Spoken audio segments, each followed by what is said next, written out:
Hi, my name is Tricia Smith. I am the instructional facilitator for technology in Loudoun County Public Schools.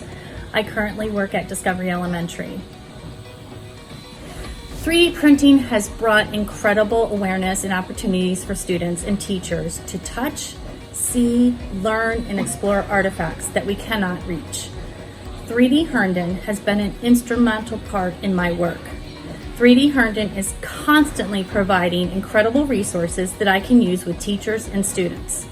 I continue to sign up for trainings because there's so much printing that I want to know everything about. 3D Herndon has been very informative with which 3D printer I should purchase for my school. As you know, the Ultimaker 2 Plus. I wanted to find an efficient and user-friendly 3D printer, and 3D Herndon directed me to that.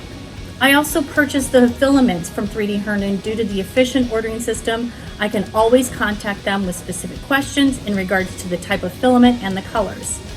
When I'm in contact with 3D Herndon, I feel that my questions are not dumb questions. They are incredibly knowledgeable people and passionate in their field of expertise. 3D Herndon came to my school to show students the different types of printing they do in their work.